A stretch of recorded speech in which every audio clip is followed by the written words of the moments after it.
Tonight, the results of a 6-week-long Larry Barker investigation. Larry takes us behind the scenes as the governor and her staff manage the COVID-19 crisis. But did New Mexico get duped? Stacks of official documents tell the story, and the evidence includes millions of dollars, an obscure Santa Fe business, truckloads of questionable face masks, and a mysterious forgery. Here's Larry's investigation.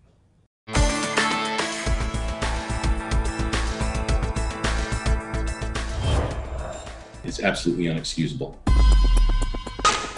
It angers me, and I'm frustrated and very disappointed. People's lives are at risk. Everyone's been touched by this. There was grave concern. And when that was brought to my attention, I immediately called the authorities. It officially became a crisis here March 11th. Once the governor declared a public health emergency, the first order of business was to search for critically needed medical supplies.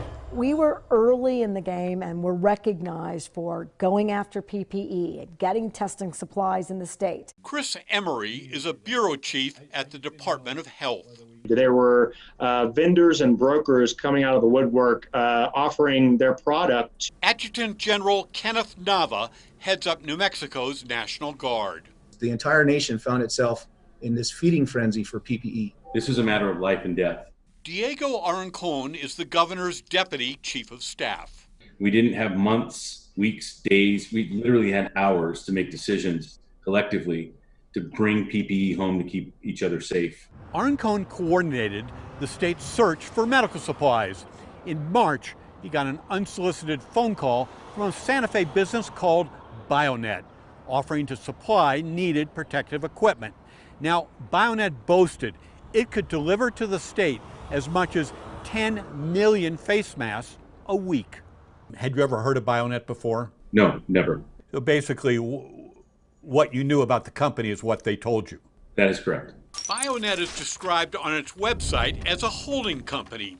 It has no listed phone number, no storefront, no showroom or warehouse. State documents show Bionet's address at this upscale estate near Lamey. Bionet's CEO is Gabe Bethel, who is a real estate developer. Bethel also operates a medical marijuana dispensary and a Santa Fe wellness clinic. Desperate for protective equipment, the governor's staff authorized the purchase of millions of dollars worth of medical supplies from the Santa Fe firm. You really knew virtually nothing about Bionet. How did they end up with nearly $8 million in state purchase orders? It's a great question. In fact, it was a multi-million-dollar business relationship that soured from the get-go. Over the course of just 30 days, a mysterious forgery would surface. There were truckloads of questionable face masks and state and federal investigations. The governor's staff now admits they were duped. In late March, the state placed its first order with Bionet, face masks for healthcare workers. Masks like this are fine for the general public. The product ordered from Bionet is called an N95. It's commonly used in hospitals and has been tested and approved by the government for COVID-19 protection. However, once the pandemic hit, N95 became scarce. So everyone scrambled for an alternative, like the KN95, which is made in China. Now, some KN95s are approved for use against the virus, and some are not. And some vendors are peddling Chinese-made masks that are counterfeit.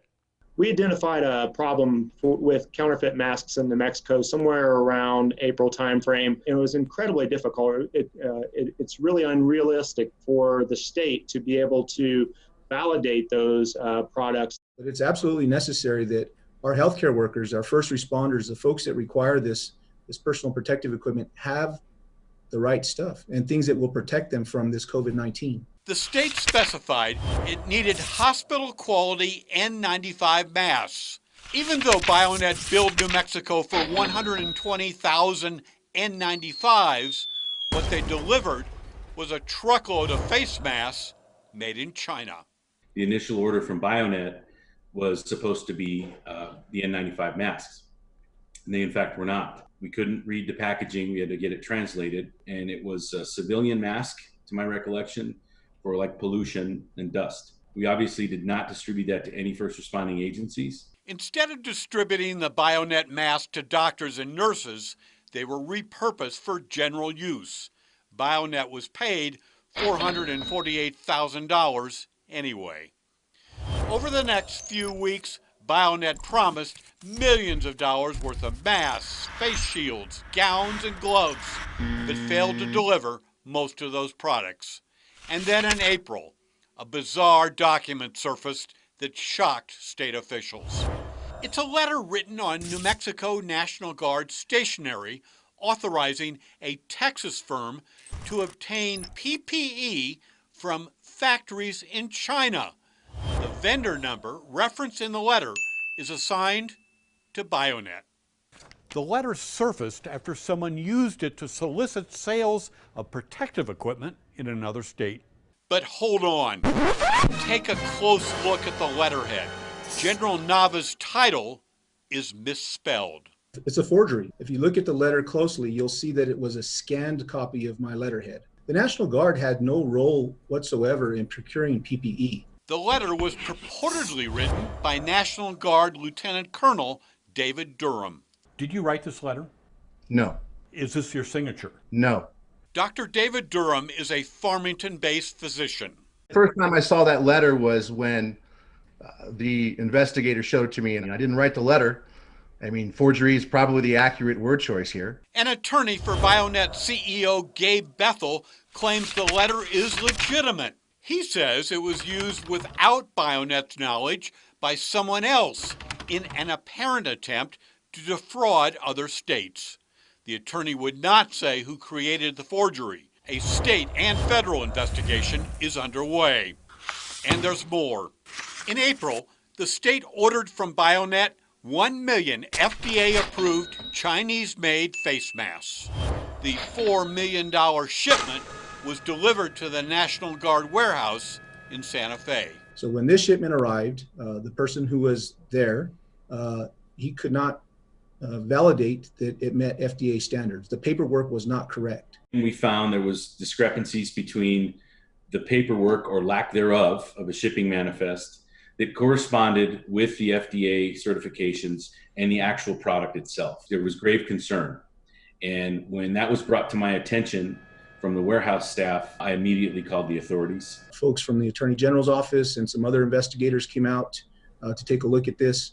And ultimately, the state determined that they did not meet our requirements. It was not what we believed we were purchasing, and the order was rejected.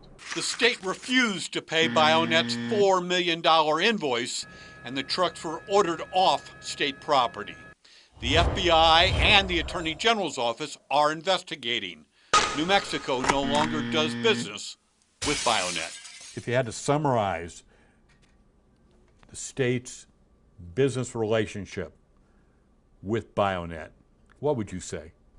I'd say that we were taken advantage of in a time of critical need, and they need to be held accountable. In a brief phone conversation, Bionet CEO Gabe Bethel said he would get back to us. He did not. His attorney says Bethel has no comment. Larry Barker, KRQE, News 13. Bionet was paid almost $2.6 million for supplying New Mexico with oxygen ventilators, medical gloves, surgical masks, and those Chinese-made face masks.